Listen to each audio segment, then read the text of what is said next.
Episode 5 of Ralph's Stuff includes Hoover Dam, paving, space freighter, digging, and the 2004 Mountain State Fair.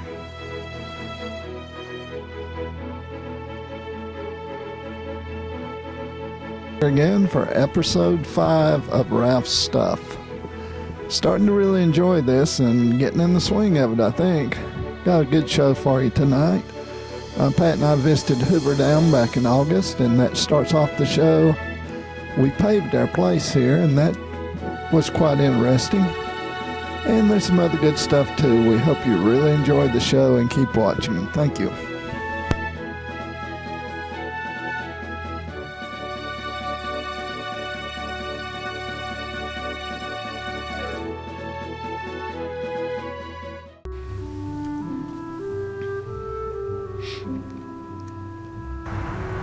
A lizard climbs the window of my sister's house in Las Vegas on the morning of our visit to Hoover Dam. Hoover Dam's about 30 miles or so from Las Vegas, mostly going down into the valley of the Colorado River. Hoover Dam is an immense tribute to engineering, actually one of the largest machines, the dam itself and all its generating equipment in the world. An impressive accomplishment built in the mid-30s, just as the Depression was ending. It generates a fantastic amount of electricity, only a small portion of which surprisingly goes to Las Vegas. Most of it goes to California and Arizona. Nevada gets, Southern Nevada and Las Vegas gets most of its power from other sources, other generating plants. My brother-in-law Chuck, he and my sister were kind enough to take us through Hoover. Going down into the Visitor Center now, and then we'll go on down into the generating plant. It's Pat and my sister Marie.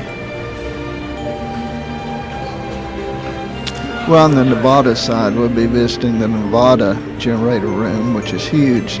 There's one just like it on the Arizona side of the river. This is the generating plant. We're running all 17 generators. We have 8 in this wing, 9 in the Arizona wing. So all 17 generators operating, we can generate about 2,080 megawatts. You notice the light at the top of the generator. The light is on, the generator's operating. Each of these generators you're looking at, 7 stories tall. You're only able to see the top 30 feet. So add another 40 feet below the floor. And each generator requires 60 railroad cars for their parts, 3 years to manufacture, assemble, and install.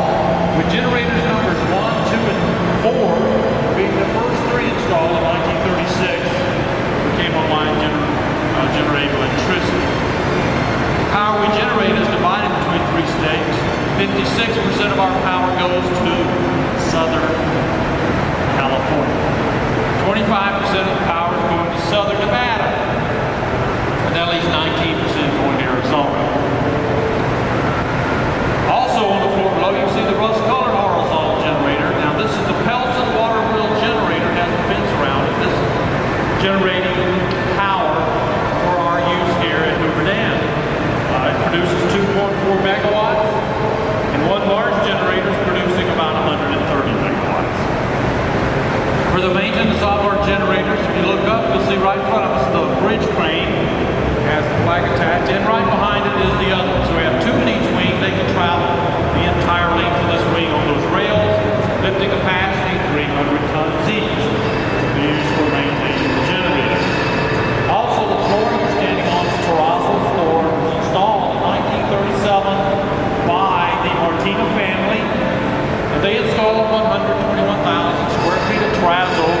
look down below, you can sit on a generator floor.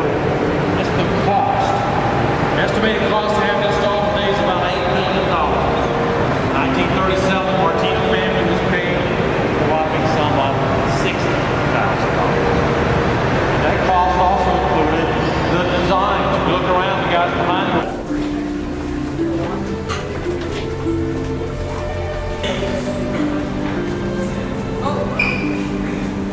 Then once you take a look at that, you might go over here and look at this part now. I want you to see the pipe that's underneath. Some neat time-lapse photography from the mid-30s when the dam was built. You can see it actually going up there. Of course, this has taken place over many months as the concrete's poured and the dam gets higher and higher.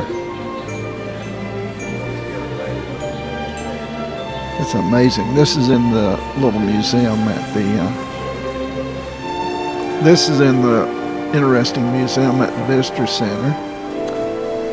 The model this graphic's referring to was built around the end of World War II. It's of one of the generators showing how they work. Built in 1946.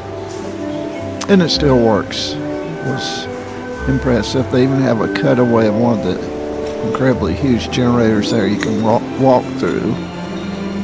I walked through it, but I unfortunately did not film it. Now we're outside on the balcony on the top of the museum and looking at the dam itself. It's Lake Mead. Lake Mead was really low. They've been having a dry spell. This is a valve house. There are 2 valve houses, one on each side. You can drive over the dam, but the security is very tight, and they check vehicles before they're allowed out. And they're building a bridge over the Colorado River to divert traffic. This is part of a large crane that was built while the dam was being constructed in 1936, and which is still in use. I think it's the largest crane of its type in the world. It's been used for well over 60 years. We're looking down at the generating plant on the Arizona side of the Colorado River. The border between Nevada and Arizona is the river. In this, where Hoover Dam's located. The top 10 construction achievements of the Feel free to stay and pull the pictures you like. It's looking out over the river. It's a boat. Across the street at the flagpole. Someone out there having fun. Part of the crane again. Over the railing, you will see the tallest concrete dam in western The transmission towers are an angle to distribute the forces that goes over the lip of the canyon down to the generating plant. It is only 78 feet across the base. A lot of people think they're crooked, but there's very good engineering reasons for it.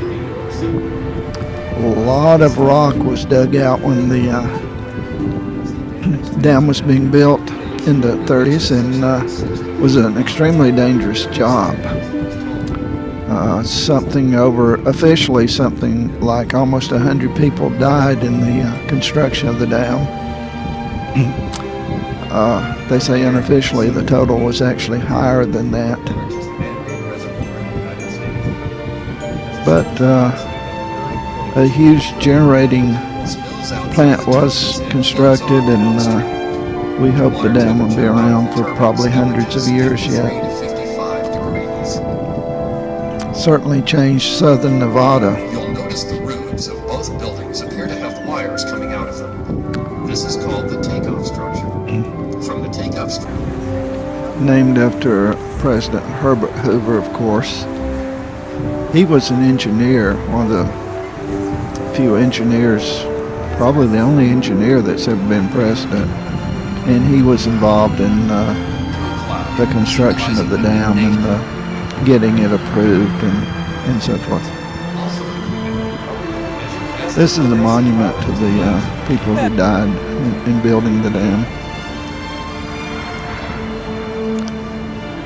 This is one of the intake towers that feeds the water down to the huge turbines that drive the equally huge generators and making electricity.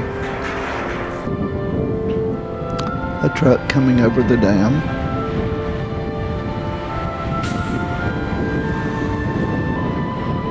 again, soon there'll be no traffic allowed over the dam as the new bridge over the Colorado is completed.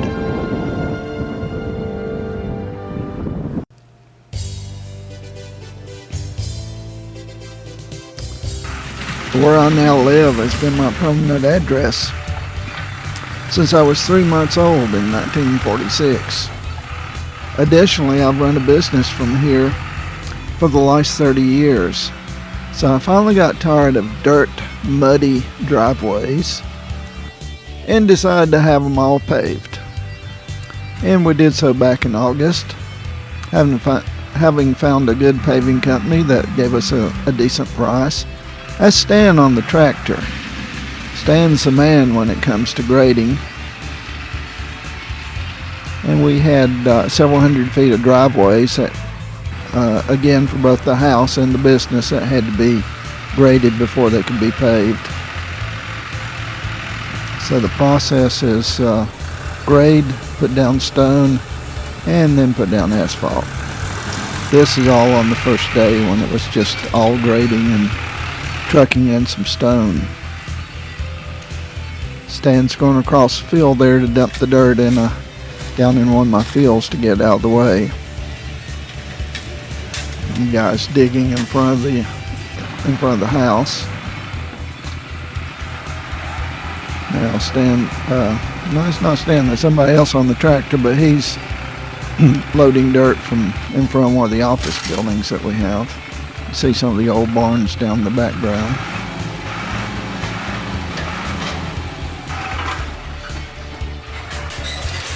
And there we go.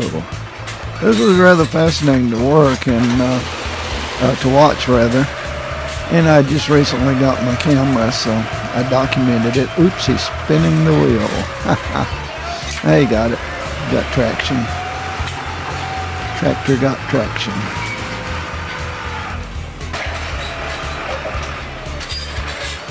All this has made a tremendous difference in the place, so it really looks good now. Plus, just being able to walk across to work without getting mud on your feet is a true bonus. Not to mention there it goes, tractor spin again. Not to mention being able to get in and out of the driveways incredibly easier than it used to be. Different wheel spin that time. A lot of preparation goes into paving.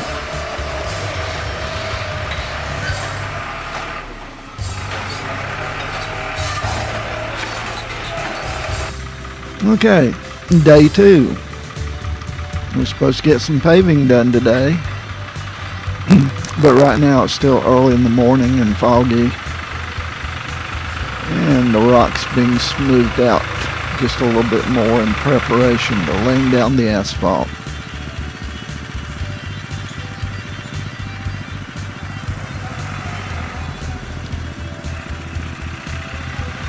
Everything's ready.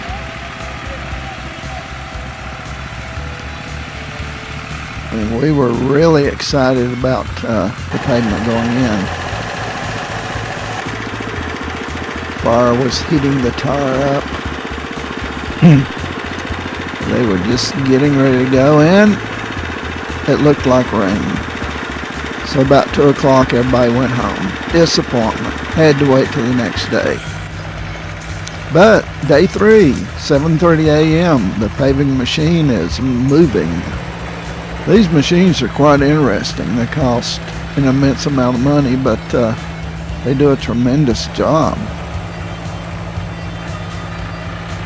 That asphalt comes in the trucks from excuse me.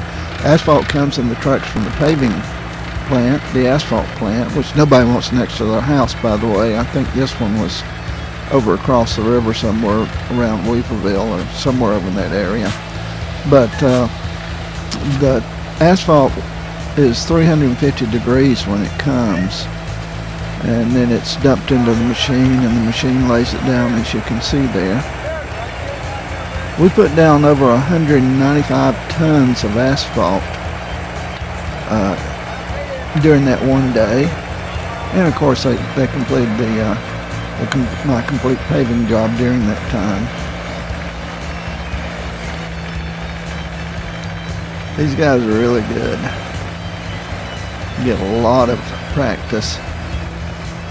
But it's also an extremely hot job, especially during August when this was being done. And you see a lot of them running around without the shirts. That's not to show off their physique. It's to avoid killing over from the heat. Of course, this paving here is being done early in the morning, so it's still relatively cool.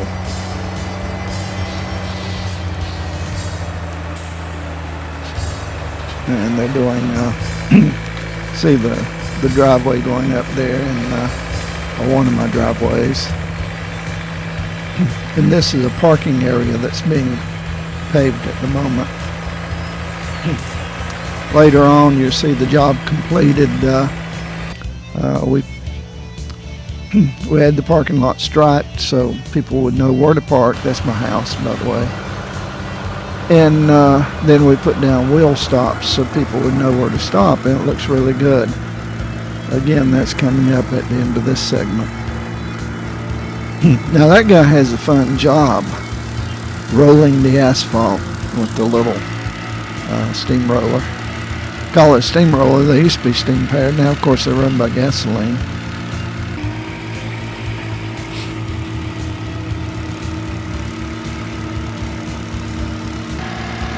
You see the heat coming up from the asphalt. Still pretty hot. Took 4 or 5 days to cure before we could drive on it, but we scheduled that rather intelligently, because the next day after this we left for California, Nevada for 8 days rather. So by the time we got back, the asphalt was nice and hard and ready to be driven on. Now they're putting the asphalt down in front of the building where I work most of the time, where this film is actually being edited even as I speak. And I can look out the window and see that portion of the parking lot. It looks really good. So even though it cost me more than $3 and or at least more than $2, I have no regrets whatsoever. It probably dramatically increased the value of my property, and just the convenience of it alone was worth all the effort that we spent in having it done. I was told this paving machine is about $80,000. If anybody wants to buy one, it's really nice to have, I suppose, if you're a driveway paving company.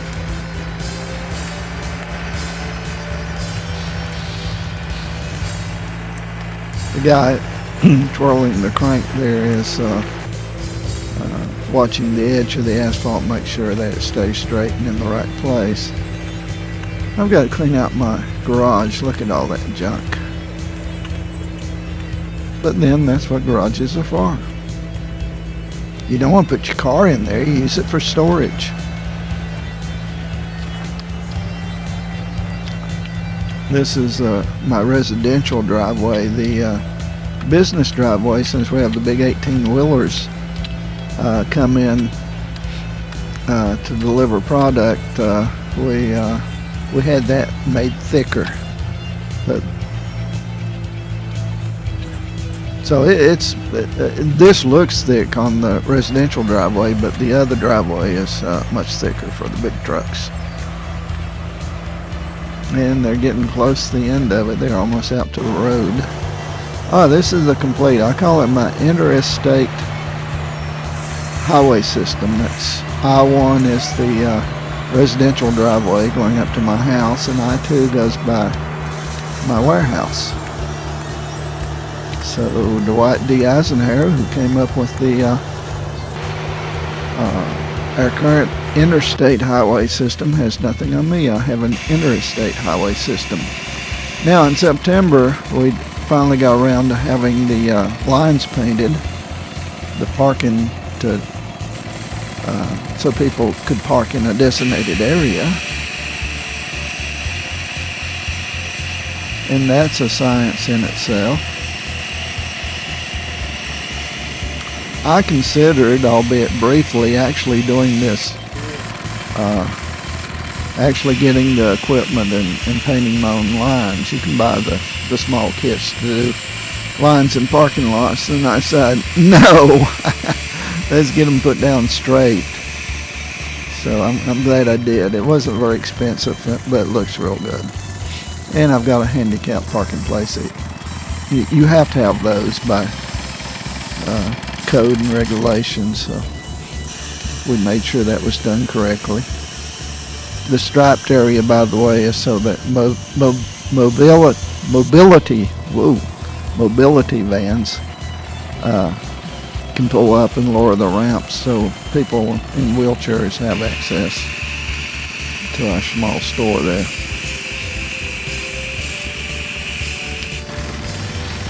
Now they're doing the parking places in front of the office building.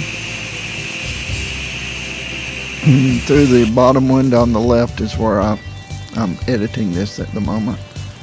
And I also had the lines put down at my garage.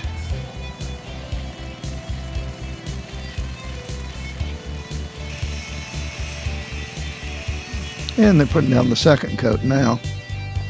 And the final step is wheel stops, which keeps people from running into your building or driving on up into the yard and making ruts.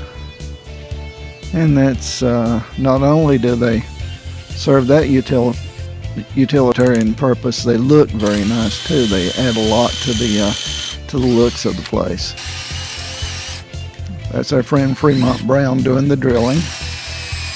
He volunteered and we were kind enough to accept. We really appreciated it. For the Space Freighter pilot, your first visit to the vast depot orbiting Rigel 4 can be a daunting experience. Maneuvering to dock with this massive warehouse of space is often very difficult for the first timer.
2004, the North Carolina Mountain State Fair was held just after the second of two hurricanes came through Buncombe County and caused so much damage with the rain and some loss of life in western North Carolina. But they decided to hold the fair anyway. And since this was right after the hurricane, there's a lot of wind. So enjoy this short clip and you'll at least get a flavor of what the fair was like that year.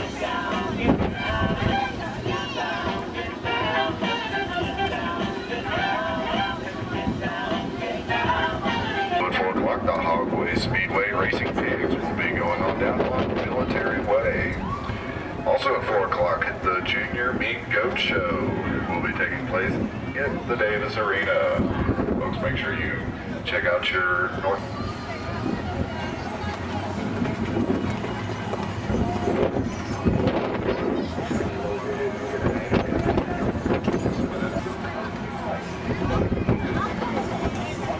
Make sure you get your transportation to the boulevard.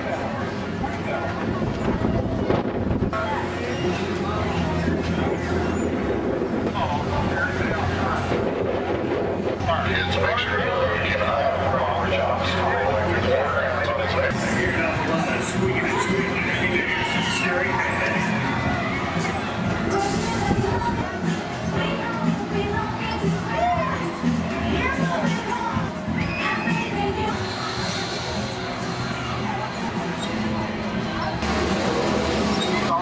$1,000 reward, if not absolutely alive. Samson, the giant horse, and is on the inside.